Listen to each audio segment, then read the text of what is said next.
بسم اللہ الرحمن الرحیم الحمد للہ وکفا وسلام علی عبادہ الذین اصطفیٰ اما بعد فاعوذ باللہ من الشیطان الرجیم بسم اللہ الرحمن الرحیم یا ایہا الذین آمنوا اجتنبوا کثیرا من الظن ان بعض الظن اثم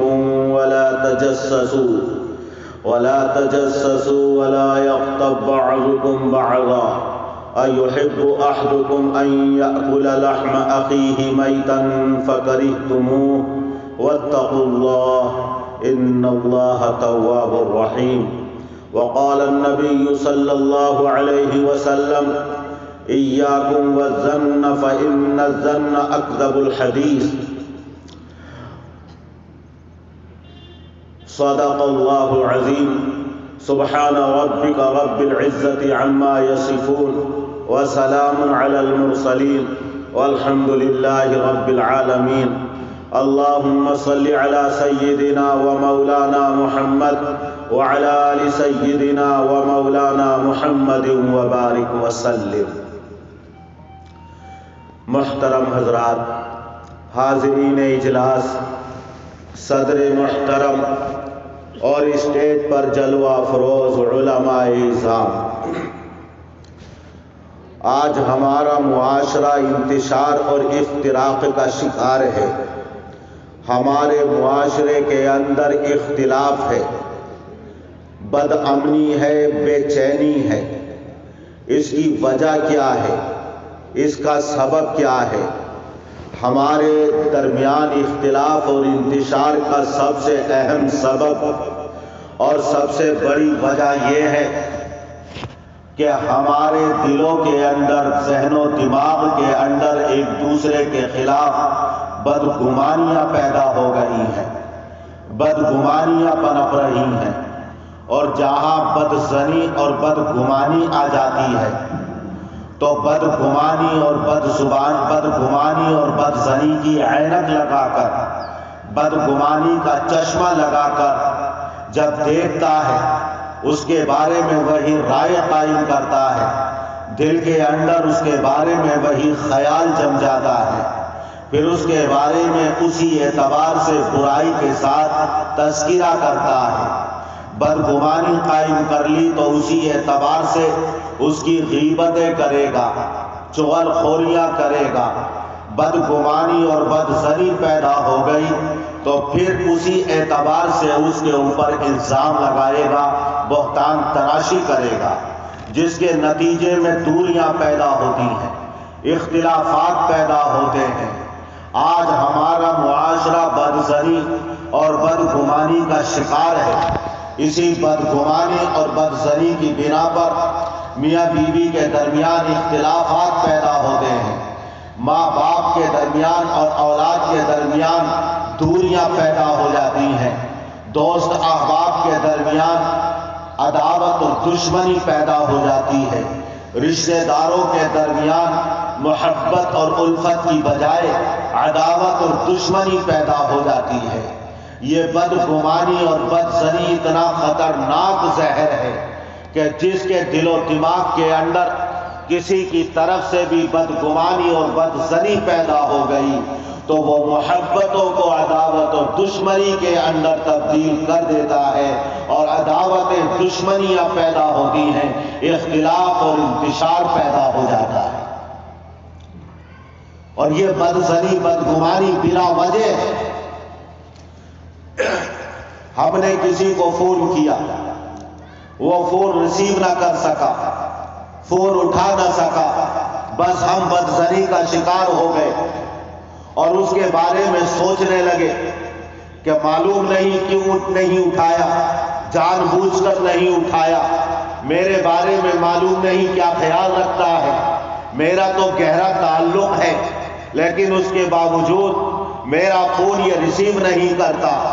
بھائی ممکن ہے کہ فون چارجنگ پر لگا ہوا ہو، وہ باہر ہو اس لیے نہ اٹھا سکا ہو. یہ بھی ممکن ہے وہ قضائے حاجت کر رہا ہو، پیشاب اور پیخانہ کر رہا ہو، آپ کا فون ریسیو نہ کر سکا.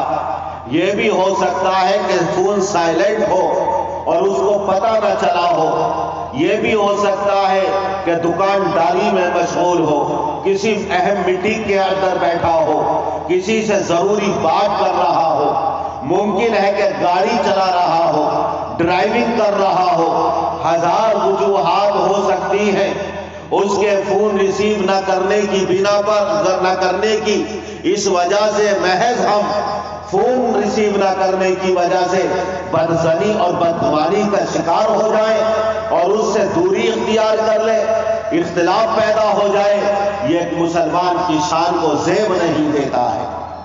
کسی کے گھر پر اور دروازے پر گئے، دستک دی، اندر سے آواز آئی کہ گھر پر نہیں ہے، بس ہم بدگمانی کا شکار ہو گئے، اس کے بارے میں بدظنی قائم کر لی کہ گھر میں ہوتے ہوئے مجھے منع کر دیا، گھر میں ہوتے ہوئے ٹال دیا، یہ مجھ سے ملنا نہیں چاہتا ہے، اور اسی بدظنی کی بنا پر اس سے دوری اختیار کر لی جاتی ہے۔ اس کے نتیجے میں اختلافات پیدا ہو جاتے ہیں، عداوتیں اور دشمنیاں پیدا ہو جاتی ہیں۔ گزرے ہوئے جا رہے ہیں، سلام کیا، سلام کا جواب نہ دیا، بس اتنا بڑا ہو گیا ہے کہ میرے سلام کا جواب نہیں دیا، اس کے مزاج میں تکبر آ گیا ہے، اس کے مزاج میں بڑائی آ گئی ہے، اب یہ ہمیں کچھ نہیں سمجھتا، اپنا پرانا زمانہ بھول گیا ہے، اپنے پرانی حالت کو ذرا فراموش کر دیا اور آج ہمیں کوئی اہمیت نہیں دیتا، سلام کا جواب دینا اس کو گوارا نہیں، اس طرح کی باتیں کرنا شروع کر دیتے ہیں۔ پھر الزام تراشی تک نوبت پہنچتی ہے، غیبتوں تک نوبت پہنچتی ہے، افتراء تک نوبت پہنچتی ہے، اور بڑے شدید اختلافات پیدا ہو جاتے ہیں۔ یہ بھی تو ممکن ہے کہ آپ نے سلام کیا ہو، اس کو آواز نہ پہنچی ہو، یہ بھی ممکن ہے کہ آپ نے سلام کیا ہو، کسی ٹینشن کے اندر مبتلا ہو، اس کو کوئی فکر دامنگیر ہو، کسی سوچ میں چلا، کوئی رنج و غم کا اس کے اوپر پہاڑ ٹوٹ پڑا ہے، جس کی وجہ سے تمہارا سلام اس کے کانوں تک نہیں پہنچا۔ یہ تمام تعویلات کی جا سکتی ہیں۔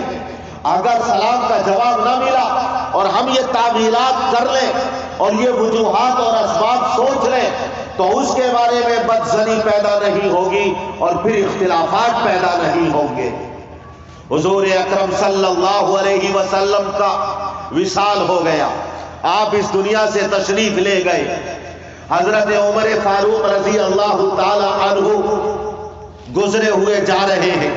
آپ کے انتقال پر جو صحابہ کرام کی حالت تھی کہ آپ ایسے باہر ہو گئے جیسے حضرت عمر فاروق رضی اللہ عنہ تیغ برہ اور شمشیر برہنہ مسجد نبوی کے دروازے پر لیے ہوئے کھڑے ہیں اور کہتے ہیں کہ ہمارے آقا اللہ سے ملاقات کے لیے تشریف لے گئے۔ اگر جس طرح حضرت موسیٰ علیہ السلام کوہ طور پر اللہ سے کلام کرنے کے لیے تشریف لے گئے، اگر کسی نے کہہ دیا کہ انتقال ہو گیا ہے تو میں اس کی گردن اڑا دوں گا۔ کتنے صحابہ ایسے تھے کہ کھڑے ہیں، خبر ملی تو کھڑے کے کھڑے رہ گئے، بیٹھے ہیں تو بیٹھے کے بیٹھے رہ گئے۔ کتنے صحابہ کرام ہیں کہ رو رہے ہیں، آنسوؤں سے ان کی داڑھی تر ہے، دامن ان کا بھیگ گیا ہے، تولیاں بنی ہوئی ہیں، کوئی مسجد نبوی کے کونے میں بیٹھا ہے، کوئی کہیں کھڑا ہوا غم کر رہا ہے، کوئی کہیں لیٹا ہوا رنج کر رہا ہے۔ یہ صحابہ کرام کے اوپر غم کا رنج کا پہاڑ ٹوٹ پڑا تھا۔ اسی رنج و غم کے عالم میں حضرت عثمان غنی رضی اللہ عنہ بیٹھے ہوئے ہیں، بہت رنجیدہ، بڑے کبیرہ خاطر اور مغموم۔ حضرت عمر فاروق رضی اللہ عنہ گزرے ہوئے گئے، ان کے پاس سے جب گزرے ان کو سلام کیا، حضرت عثمان غنی رضی اللہ عنہ نے سلام کا جواب نہ دیا، انہیں بڑا گراں گزرا، بڑا بھاری گزرا۔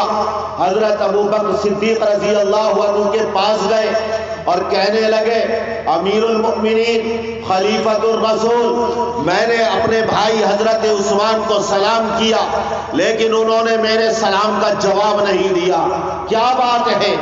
کیا وجہ ہے کہ میرے سلام کرنے کا جواب نہیں دے رہے ہیں؟ حضرت ابو بکر حضرت عمر کو لے کر حضرت عثمان غنی کے پاس آئے اور کہنے لگے، عثمان تمہارے بھائی عمر تمہاری شکایت کر رہے ہیں، تم نے اپنے بھائی کے سلام کا جواب کیوں نہیں دیا؟ حضرت عثمان غنی کہنے لگے، انہوں نے تو مجھے سلام نہیں کیا۔ دیکھیے، کبھی ایسا رنج و غم ہوتا ہے، کبھی فکر ہوتی ہے، کبھی ٹینشن ہوتا ہے، اور آدمی کو پتہ نہیں چلتا کہ کس نے کسی کو سلام کیا ہے اور جواب نہ دے سکا، محض اس وجہ سے بدگمانی اور بدظنی کا شکار نہ ہو جائے۔ حضرت عثمان کہنے لگے، خلیفۃ الرسول انہوں نے تو مجھے سلام نہیں کیا۔ وہی کھڑے کھڑے حضرت عمر نے قسم کھا کر کہا، خدا کی قسم میں نے سلام کیا ہے اور انہوں نے جواب نہیں دیا۔ حضرت عثمان غنی نے بھی قسم کھا لی، خدا کی قسم انہوں نے مجھے سلام نہیں کیا، یا کیا ہے تو مجھے سلام کرنے کا پتہ نہیں چل پایا، احساس نہیں ہوا۔ حضرت ابو بکر کہنے لگے کہ عثمان صحیح کہتے ہیں، انہیں تمہارے سلام کرنے کا احساس نہیں ہوا، شاید انہیں بہت بڑا کوئی رنج ہے، کوئی بہت بڑا غم ہے، کسی ٹینشن کے اندر مبتلا ہے، کسی فکر کے اندر مبتلا ہے۔ اے عثمان میرے بھائی بتاؤ تو صحیح تمہیں کس فکر نے گھیر رکھا ہے؟ کہنے لگے، ہاں مجھے یہ فکر ہے کہ اللہ کے رسول صلی اللہ علیہ وسلم اس دنیا سے تشریف لے گئے اور ہم آپ سے نہ پوچھ سکے کہ اللہ کے رسول ہمیں نجات کیسے ملے گی، شیطانی وسوسوں سے نجات کیسے ملے گی، دنیا کی مصیبتوں سے نجات کیسے ملے گی، آخرت کے عذاب سے ہمیں نجات کیسے ملے گی؟ حضرت ابو بکر نے فرمایا، میں نے اللہ کے رسول سے پوچھ لیا تھا۔ حضرت عثمان اچھل پڑے اور خوشی کے مارے کہنے لگے، آپ کو جو اللہ کے رسول سے محبت تھی، آپ کو جو تعلق تھا، آپ کو جو دین کا جذبہ دل کے اندر بیدار اور موجزد تھا، آپ بھی اس بات کے زیادہ مستحق ہیں کہ یقیناً آپ نے اللہ کے رسول سے پوچھ لیا ہوگا۔ فرمایا، کیا پوچھا؟ حضرت ابو بکر نے فرمایا، میں نے جب پوچھا تو آپ نے فرمایا نجات ملے گی کلمے کے ذریعے، لا الہ الا اللہ محمد الرسول اللہ صلی اللہ علیہ وسلم کے ذریعے۔ غرض یہ کہ حضرت عثمان بیٹھے ہوئے ہیں، حضرت عمر نے سلام کیا، رنج و غم میں مبتلا، ٹینشن میں مبتلا، آپ کے انتقال کی فکر دامن گیر ہے، حضرت عثمان کو سلام کرنے کا علم نہ ہوا، حضرت عمر شکایت کرتے ہیں، حضرت عثمان اس کا ازالہ کرتے ہیں، بدزبانی اور بدگمانی کو دفع کرتے ہیں۔ اس لیے کسی وجہ سے صرف محو ہو جائے، بدظنی میں مبتلا ہو جائے، یہ مسلمان کا شیوا نہیں ہے۔ لیکن مسلمان کو یہ بھی چاہیے کہ بدگمانی کا موقع نہ دے۔ حضور اکرم صلی اللہ علیہ وسلم نے ارشاد فرمایا، اتقوا موازی التہم، تہمتوں کی جگہ سے بچو۔ جہاں کوئی شخص ہماری طرف سے بدگمانی میں مبتلا ہو سکتا ہے، ہم اس کو ایسا موقع فراہم نہ کریں، ایسا موقع نہ دیں۔ مسلمان کی شان یہ ہونی چاہیے کہ بدگمانی بھی نہ کرے، اور مسلمان کی شان یہ ہونی چاہیے کہ بدگمانی کا موقع بھی نہ دے۔ قرآن کریم کے اندر اللہ نے ارشاد فرمایا، یا ایھا الذین آمنوا اجتنبوا کثیرا من الظن ان بعض الظن اثم، اے ایمان والو بہت سارے گمانوں سے بچو، بعض گمان گناہ ہوتے ہیں۔ اس کا مطلب یہ نکلا کہ بعض گمان گناہ نہیں ہے۔ کون سی بدگمانی، کون سا گمان گناہ ہے؟ علماء کرام سے پوچھو، بعض گمان واجب ہے، بعض ضروری ہیں، بعض حرام ہیں، بعض مندوب اور مستحب ہیں، اور بعض مباح ہیں۔ علماء کرام کی طرف رجوع کرو اور ان سے معلوم کر کے کہ کون سا گمان کرنا چاہیے اور کون سا نہیں، یہ تمہاری رہنمائی کریں گے۔ مثال کے طور پر اللہ کے بارے میں بدگمانی کرنا یہ حرام ہے۔ کوئی شخص یہ گمان کر لے اللہ کے بارے میں کہ اللہ مجھے نہیں بخشے گا، اللہ میری مغفرت نہیں فرمائے گا، یہ حرام ہے۔ اللہ نے فرما دیا قل یا عبادی الذین اسرفوا علی انفسهم لا تقنطوا من رحمت اللہ ان اللہ یغفر الذنوب جميعا انہ هو الغفور الرحیم۔ اے میرے حبیب میرے ان بندوں سے کہہ دیجئے جنہوں نے گناہ کر کر کے اپنی جانوں پر ظلم کیا ہے، اللہ کی رحمت سے مایوس نہ ہو، اللہ تمام گناہوں کو معاف کر دے گا شرک اور کفر کے علاوہ۔ اللہ کی شان ہی یہ ہے کہ اللہ معاف کرنے والا، مغفرت کرنے والا، درگزر کرنے والا ہے۔ یہ مایوسی کفر ہے، لا تقنطوا من رحمت اللہ۔ قرآن کریم کے اندر اللہ نے فرمایا انہ لا ییأس من روح اللہ الا القوم الکافرون، اللہ کی رحمت سے نا امید نہ ہو، اس لیے کہ اللہ کی رحمت سے نا امیدی یہ کافروں کا، مشرکوں کا طریقہ اور شیوا ہے۔ ہم تو ایمان والے ہیں، ہم مسلمان ہیں، ایک اللہ کے پرستار ہیں، اس کے احکام پر عمل کرنے والے ہیں، اس سے محبت کا دعویٰ کرنے والے ہیں۔ یہ کبھی بھی کسی کے دل میں شیطان وسوسہ پیدا نہ کر پائے کہ اللہ تعالی ہرگز معاف نہیں کرے گا۔ اللہ کی شان میں، اللہ کی ذات کے بارے میں یہ بدگمانی کرنا حرام ہے۔ اللہ نے فرما دیا انا عند ظن عبدی بی، حدیث قدسی ہے، میں اپنے بندے کے گمان کے ساتھ ہوں۔ کوئی بری حالت میں ہے، فقر و فاقے میں مبتلا ہے، غربت کا زمانہ ہے، اور وہ یہ بدگمانی کرنے لگے اللہ کے بارے میں، اللہ مجھے ہمیشہ غریب ہی رکھے گا، اللہ مجھے ہمیشہ بدحال ہی رکھے گا، یہ اللہ کے بارے میں بدزنی حرام ہے۔ اور یہ بھی یاد رکھو اچھا گمان اللہ کے بارے میں کرو گے تو اللہ کا فرمان حدیث قدسی میں اللہ ایسا ہی معاملہ کرے گا، اور اللہ کے بارے میں اگر برا خیال رکھو گے تو تمہارے ساتھ ویسا ہی معاملہ کیا جائے گا۔ حسن الظن من العبادہ، حدیث میں آتا ہے نیک گمان رکھنا من جملہ عبادت کے ہے۔ جیسے تمہیں نفل عبادت پر ثواب ملتا ہے، سنن پر ثواب ملتا ہے، اچھا گمان کرنے پر بھی اللہ تعالیٰ اسی طرح ثواب دے گا۔ جب تم اچھا گمان رکھو گے تو تمہاری عبادتوں کے اندر نورانیت پیدا ہو جائے گی۔ حدیث میں آیا حسن الظن من العبادہ، یہ اچھا گمان کرنا یہ عبادتوں کے اندر نورانیت پیدا کرنے والا ہے، خوبی پیدا کرنے والا ہے، اس سے عبادتوں کے اندر کمال پیدا ہوگا۔ اللہ کے بارے میں ہمیشہ اچھا گمان رکھو۔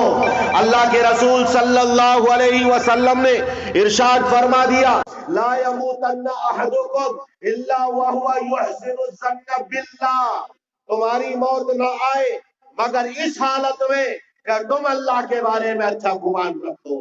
تو اللہ کے بارے میں بدگمانی رکھنا یہ حرام ہے، ناجائز ہے، گناہ ہے۔ اسی طرح وہ بندہ اللہ کا جو نماز پڑھتا ہے، روزہ رکھتا ہے، مدرسے کا تعاون کرتا ہے، زکوٰۃ دیتا ہے، اس نے حج بھی کیا ہے، اس نے سلوک کرتا ہے، سلام کرتا ہے، لوگوں سے ملاقات کرتا ہے، بندوں کے حقوق ادا کرتا ہے، چہرے پر داڑھی ہے، سر پر ٹوپی ہے، اسلامی لباس ہے، علماء صلاح سے دلی تعلق ہے، ان کی صحبت اختیار کرتا ہے، رشتہ داروں کے پاس آنا جانا بھی ہے، ہم اپنی آنکھوں سے دیکھتے ہیں مسجد میں آتے جاتے، لیکن اس کے باوجود ایسے مسلمان اور مومن کے بارے میں بدگمانی کر لینا، بدزنی کا شکار ہو جانا یہ حرام ہے، ناجائز ہے۔ آج اسی بدزنی نے، بدگمانی نے ہمارے معاشرے کے اندر اختلاف پیدا کر دیا۔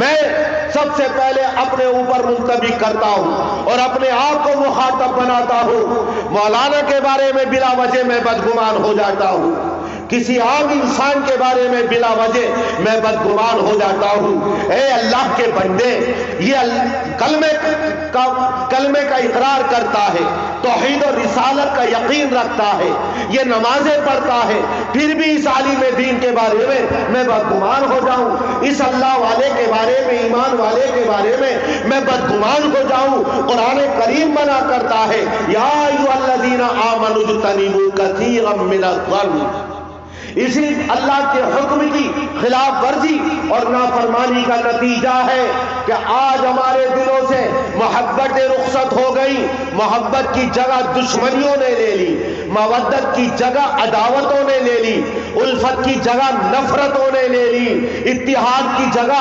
اختلاف اور انتشار نے لے لی ہے، اور آج اس بدزنی کا ہم شکار ہو گئے ہیں، اور ہمارا معاشرہ اور ہماری خان کی زندگی انتشار کا شکار ہے، ہمارا معاشرے کا شیرازہ بکھر چکا ہے۔ یاکم والظن، بدزنی سے بدگمانی سے بچو، فإن الظن اکذب الحدیث، یہ سب سے بڑا جھوٹ ہے، اس لیے کہ ہم نے کسی کے بارے میں بھی بدگمانی کر لی، یہ جھوٹا توہم ہے، یہ خیالی چیز ہے، توہم پرستی ہے، اور وہی رائے قائم کر کے جب ہم اس کے بارے میں چینی گوئیاں کریں گے تو ایک جھوٹی بات کو پھیلانا ہوگا، اس لیے اللہ کے رسول نے اسے بدترین جھوٹ کہا ہے، سب سے بڑا جھوٹ کہا ہے۔ آج ہمارے معاشرے میں یہ ناسور بڑی سیرات تیزی کے ساتھ سرایت کر چکا ہے، کرونا وائرس کی طرح۔ وہ تو جسمانی ہلاکت کا ذریعہ ہے، وہ تو آدمی کو ظاہری طور پر موت دینے والا ہے، لیکن یہ بدگمانی ایسا کرونا وائرس ہے، باطنی گناہ، کہ ہماری جسمانی ہلاکت کے ساتھ ساتھ ہماری روحانی اور اخروی زندگی کو بھی ہلاک کر دیتا ہے۔ اللہ حفاظت فرمائے۔ میرے آقا نے فرمایا وَلَا تَحَسَّسُوا وَلَا تَجَسَّسُوا وَلَا تَنَاجَشُوا وَلَا تَبَاغَضُوا وَلَا تَدَابَرُوا وَكُونُوا عِبَادَ اللَّهِ إِخْوَانًا۔ اے اللہ کے بندو، تجسس مت کرو، عیب جوئی مت کرو، کسی کے مال پر جب ایک کا سودا ہو رہا ہو تو بھاؤ مت بڑھاؤ، دام مت بڑھاؤ، آپس میں نفرتیں مت رکھو، اے لوگو ایک دوسرے سے بغض مت رکھو، جب ملاقات ہو اللہ کے بندو تو ایک دوسرے سے منہوں کو مت پھیرو، اپنی پشت مت کرو، اللہ کے بندو بھائی بھائی بن جاؤ، کونوا عباد اللہ اخوانا، اے اللہ کے بندو بھائی بھائی بن جاؤ۔ اس بھائی بھائی بننے سے بدزنی نے روک رکھا ہے، بدگمانی نے روک رکھا ہے۔ تم نہیں جانتے اس اللہ کے بندے کے لیل و نہار کیسے ہے، اللہ کے ساتھ معاملہ کیسا ہے، اللہ کے ساتھ اس کا تعلق کیسا ہے، بندوں کے ساتھ خفیہ طور پر یہ کس طرح حسن سلوک کرتا ہے، محض بلا وجہ اس کے بارے میں بدگمانی کر لینا یہ گناہ کبیرہ ہے، اسے بدترین جھوٹ کہا گیا، حرام ہے۔ لیکن اگر ہمارے پاس ثبوت ہے، وجہ ہے کہ یہ گناہ میں مبتلا ہے، اسی کے ساتھ ساتھ اس کے خلاف بھی ثبوت ہے کہ یہ آدمی نیک ہے، گناہ میں مبتلا نہیں ہے، تو ایک طرف بدزنی کے ثبوت پائے جا رہے ہیں، دوسری طرف بدزنی اور بدگمانی نہ کرنے کے ثبوت پائے جا رہے ہیں۔ تو ان ثبوتوں کے ذریعے، جن ثبوتوں سے پتہ چلتا ہے کہ بدگمان نہیں ہونا چاہیے، بدگمانی کے ثبوتوں کو توڑ دیا جائے گا اور ہم اس کے بارے میں اچھا گمان رکھیں گے، اور جب اچھا گمان رکھیں گے، اچھا خیال رکھیں گے تو پھر دیکھو دلوں میں محبتیں پیدا ہوں گی، دلوں میں پیار پیدا ہوگا۔ حضرت بایزید بستامی رحمت اللہ علیہ عصر کے بعد شہر کے کنارے گزرے ہوئے جا رہے ہیں، دیکھا کہ ایک نوجوان لڑکا ہے اور ایک نوجوان لڑکی، دونوں ایک جگہ بیٹھے ہوئے ہیں شہر کے کنارے پر، ان کے سامنے ایک بوتل رکھی ہوئی ہے۔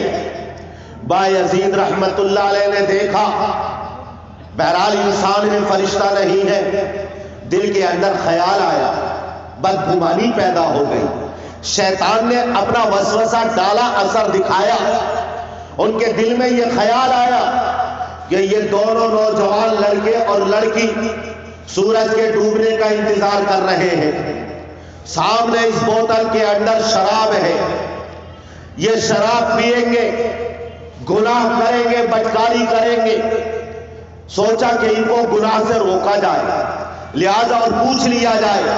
ان کے پاس گئے، اور جا کر پوچھا کہ تم یہاں کیوں بیٹھے ہو؟ کیا سورج ڈوبنے کا انتظار کر رہے ہو؟ گناہ کرنے کا ارادہ ہے؟ شراب پینے کا ارادہ ہے؟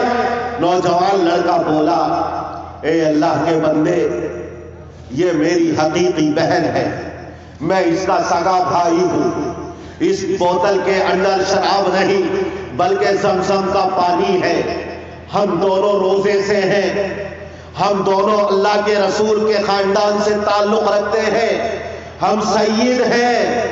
جب یہ اس نوجوان نے کہا تو حضرت بایزید بستامی رحمت اللہ علیہ کے ہوش و حواس پر بجلی گر پڑی، بڑے شرمندہ ہوئے، پیروں پر گر پڑے اور کہنے لگے اے اللہ کے بندو تم مجھے معاف کر دو، میں تمہارے بارے میں بدگمانی کا شکار ہو گیا، شیطان نے میرے دل کے اندر وسوسہ ڈالا اور میں بدظن ہو گیا۔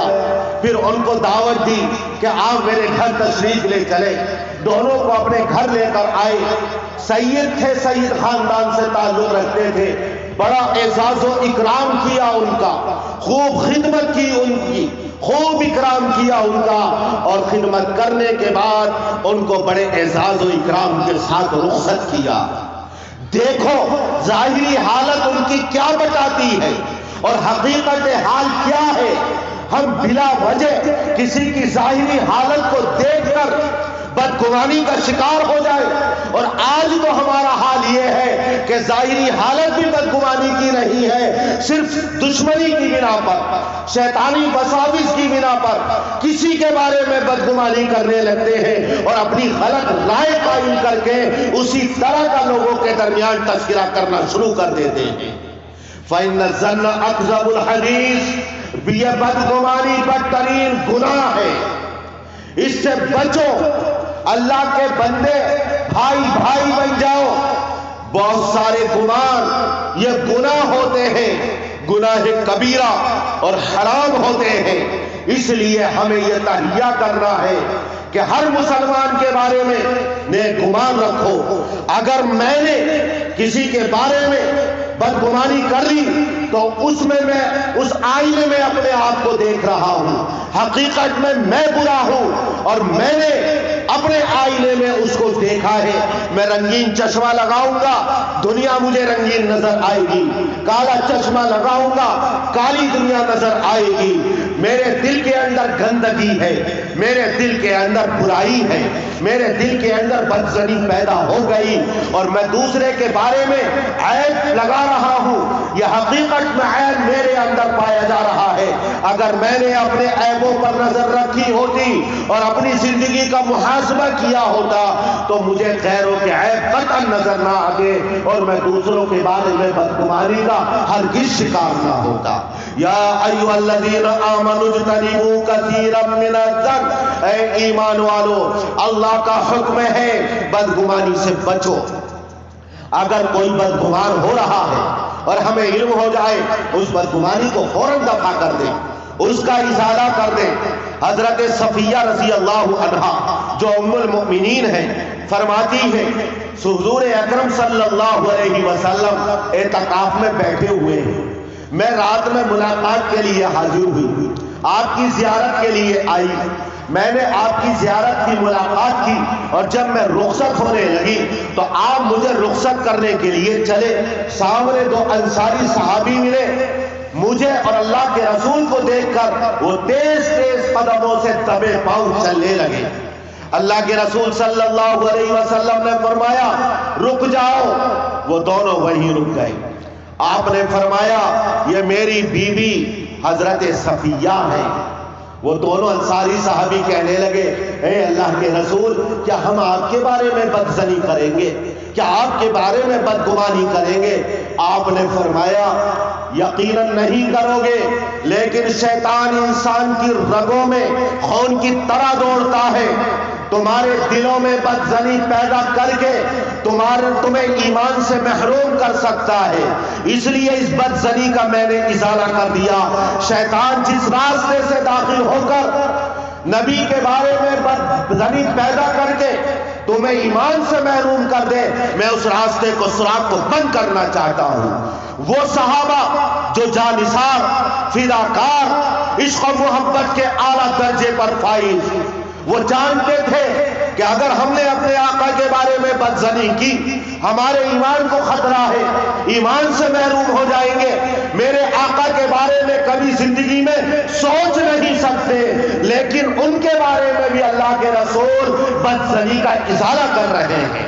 اس لیے اگر کہیں کسی کو موقع مل جائے فوراً بدظنی کا ازالہ کر دے، اور مسلمان کی شان یہ ہونی چاہیے کہ بدظنی کا شکار نہ ہو۔ حضرت عیسیٰ علیہ السلام نے ایک شخص کو دیکھا کہ چوری کر رہا ہے۔ آپ نے فرمایا سرقتا، تو نے چوری کی ہے؟ وہ کہتا ہے کلا واللہ، خدا کی قسم میں نے چوری نہیں کی ہے۔ اس نے قسم کھا کر جب کہا تو حضرت عیسیٰ علیہ السلام کہتے ہیں میں اپنے نفس کو جھٹلاتا ہوں، میں اپنے آپ کو جھٹلاتا ہوں، تو سچ کہتا ہے۔ اپنی آنکھوں سے ایک اللہ کا نبی حضرت عیسیٰ دیکھ رہے ہیں کہ چوری کر رہا ہے، ظاہری حالت بتا رہی ہے، لیکن قسم کھا کر جب اس نے انکار کیا فوراً کہا کہ میں اپنے آپ کو جھٹلاتا ہوں اور تو سچ کہتا ہے۔ یہ اس طرح نبی کے اخلاق ہمیں اختیار کرنا چاہیے۔ فَبِهُدَاهُ مُقْتَدِي، انہی کے طریقے پر چلنا چاہیے، انہی کی سیرت کو اپنانا چاہیے۔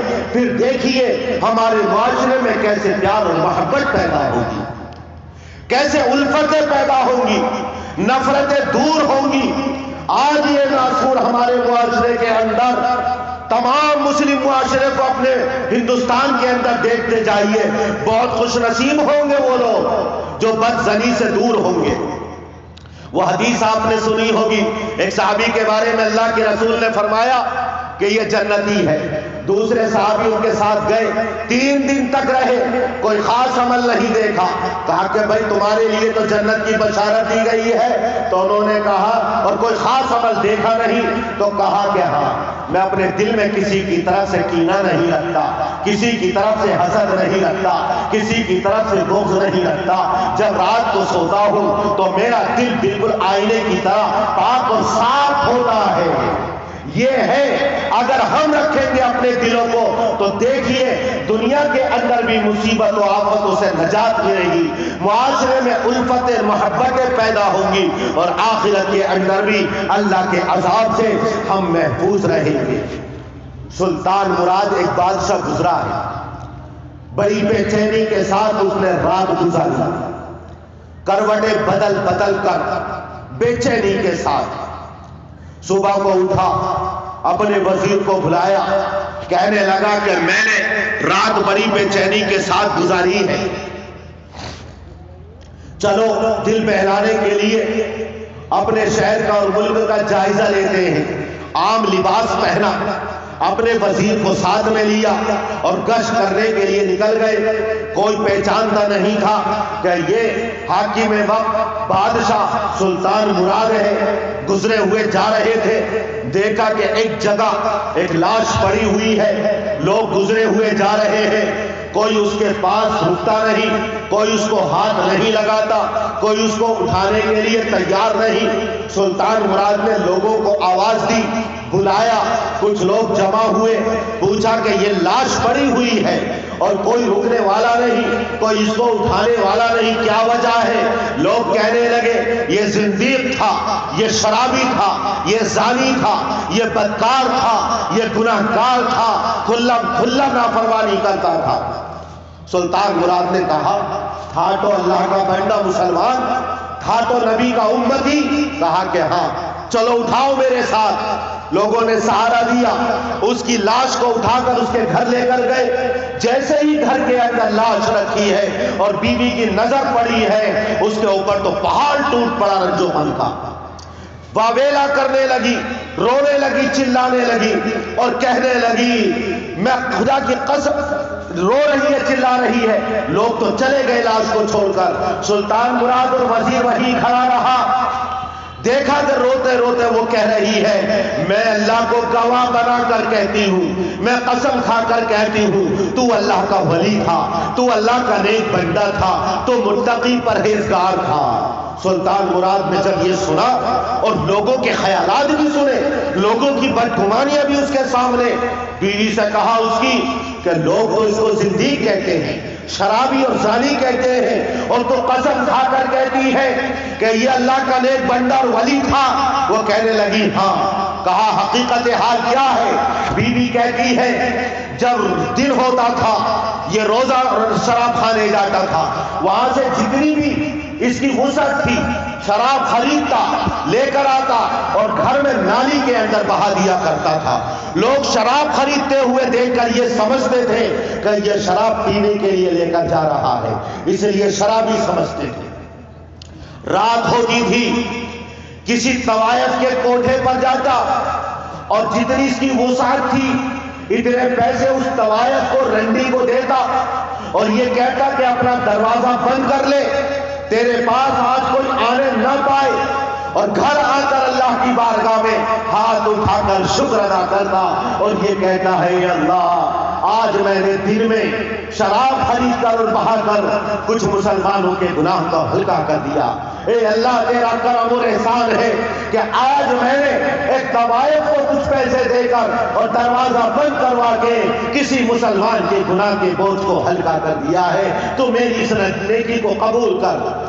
میں اس سے کہتی تھی اے میرے سردار تو دن میں شراب خرید کر لاتا ہے، رات کو طوائف کے کوٹھوں پر جاتا ہے، جب تو مر جائے گا تو کوئی تیرے جنازے کو ہاتھ نہ لگائے گا، کوئی تجھے غسل نہ دے گا، تو کوئی تجھے کفن نہ دے گا، کوئی تیری نماز جنازہ نہیں پڑھے گا۔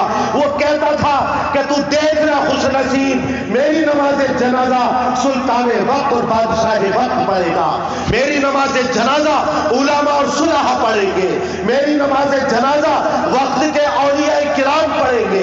وہ یہ کہتا تھا۔ آج وہی دن آیا کہ کوئی اس کی لاش کو ہاتھ لگانے کے لیے تیار نہیں۔ جب بی بی کی زبان سے یہ سنا اور بی بی نے اپنے مرنے والے شوہر کے کلمات دہرائے تو بادشاہ نے کہا خوش ہو جا، میں حاکم وقت اور سلطان وقت سلطان مراد ہوں، میں ہی اس ملک کا بادشاہ ہوں، یہ میرا وزیر ہے۔ آج ہم اس کو غسل دیں گے، آج ہم اس کو کفن دیں گے، ہم اس کی نماز جنازہ پڑھیں گے اور ہم اس کو قبرستان میں دفن کریں گے۔ پورے شہر کے اندر اعلان کر دیا گیا کہ تمام عوام اور علماء اور صلحاء اور اولیاء نکل کر نماز جنازہ میں شرکت کریں۔ نماز جنازہ میں تمام نے شرکت کی اور یہ اللہ کا بندہ اس کی نماز جنازہ میں اولیاء کرام، علماء، صلحاء، وزراء اور ملک کا بادشاہ وقت تھا۔ دیکھیے ظاہری حالت اس کی کیا بتاتی ہے کہ بدزنی قائم کر لے، بدگمانی قائم کر لے، لیکن حقیقت حال کیا ہے اور اللہ کے ساتھ اس کا کیسا گہرا تعلق ہے، کتنا نیک اور متقی اور پرہیزگار ہے۔ اس لیے اللہ کے رسول صلی اللہ علیہ وسلم نے ارشاد فرمایا ایاکم والظن فإن الظن اکذب الحدیث، بدزنی سے بچو، بدگمانی سے بچو، یہ بدترین گناہ ہے۔ یا ایھا الذین آمنوا اجتنبوا کثیرا من الظن ان الظن، کہ اے ایمان والو بہت گناہوں سے بچو، بہت سارے گمانوں سے بچو، بہت سارے گمان یہ گناہ ہوتے ہیں۔ آج اگر ہم اللہ کے رسول کے فرمان پر عمل کر لیں، اللہ کے حکم پر عمل کر لیں، بدگمانیوں کو دور کر دیں، بدزنیوں کو دور کر دیں، انشاءاللہ ہمارے معاشرے کے اندر محبتیں اور الفتیں پیدا ہو جائیں گی۔ حضرت حاجی امداد اللہ مہاجر مکی رحمت اللہ علیہ کا نام آپ نے سنا ہوگا، سید الطائفہ ہے، ان کے مرید تو ہزاروں کی تعداد میں، 50 سے زیادہ ان کے خلافہ، لیکن ان کے 2 مرید ایسے تھے کہ ایک کا تعلق حضرت سے بہت زیادہ تھا، بڑی محبت تھی، اور دوسرے کے دل میں اس کے مقابلے میں حضرت کی محبت کم تھی۔ ظاہر محبت کا جواب محبت ہوتا ہے اور دل محسوس کر لیتا ہے، دل کی بات دل پر اثر کرتی ہے۔ اگر محبتوں سے ملو گے تو جواب محبت ہوگا، دل کے اندر حسد، بغض، کینہ اور بدزنی بدگمانی ہوگی، دل اس کو محسوس کرے گا، دوریاں پیدا ہو جائے گی۔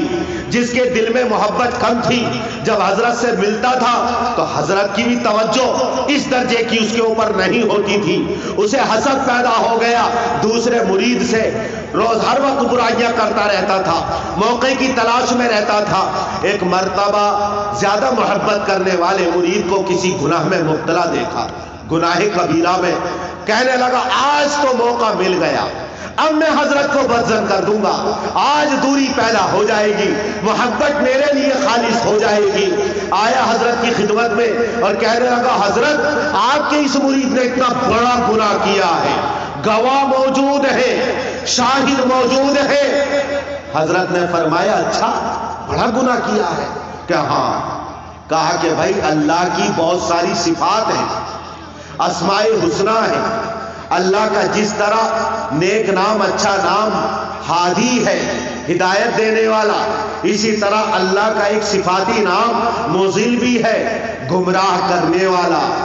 جس وقت وہ گناہ میں مبتلا ہوا ہے، ہو سکتا ہے اللہ کی اس نام کی اور اس صفت کی کوئی تجلی اس کے اوپر پڑ گئی ہے۔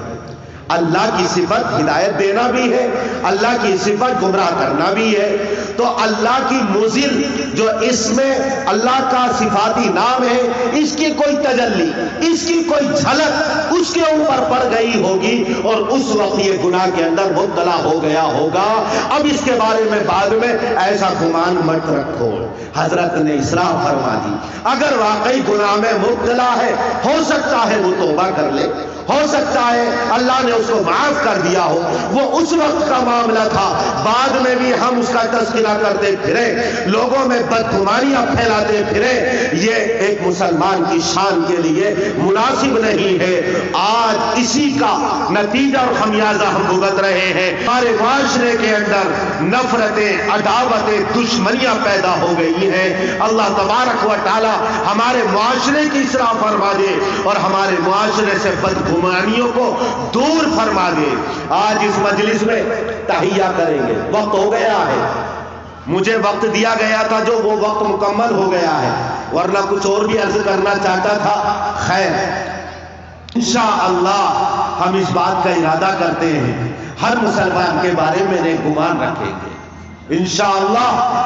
والدین اولاد کے بارے میں ایک چیز اور عرض کر دوں، حضرت محتمم صاحب تشریف لا رہے ہیں کہ آج ہم والدین اولاد سے بھی بدظن ہیں، اور اس بدظنی کی وجہ سے آپس میں مساوات پیدا نہیں ہے، حقوق ادا نہیں کر پا رہے ہیں۔ ایک لڑکے کے ساتھ اچھا سلوک، دوسرے لڑکے کے ساتھ برا سلوک۔ نعمان ابن بشیر رضی اللہ عنہ فرماتے ہیں میرے والد حضرت بشیر مجھے لے کر حضور اکرم صلی اللہ علیہ وسلم کی خدمت میں آئے اور کہنے لگے اے اللہ کے رسول، میری بیوی جو عمرہ بنت رواحہ ہے، اس نے یہ کہا ہے میں اس وقت تک راضی نہیں ہوں گی جب تک کہ جو میرے پیٹ سے یہ نعمان پیدا ہے اس کو غلام ہدیہ نہ دے دو، ہبہ نہ کر دو، اور میں اس وقت خوش ہوں گی کہ تم اللہ کے رسول کو گواہ بنا لو۔ اے اللہ کے رسول، میں نے اس کو یہ غلام ہدیے میں ہبہ کیا ہے، تحفے میں دیا ہے، آپ اس پر گواہ بن جائیے۔ اللہ کے رسول صلی اللہ علیہ وسلم نے پوچھا تمہارے اور لڑکے اور لڑکیاں ہیں؟ فرمایا کہ ہاں ہیں۔ کہا اوروں کو بھی تم نے غلام دیا ہے؟ کہا کہ نہیں۔ آپ نے فرمایا کہ میں ظلم پر گواہ نہیں بنتا، اپنی اولاد کے درمیان مساوات قائم کرو، اپنی اولاد کو برابر حق ادا کرو۔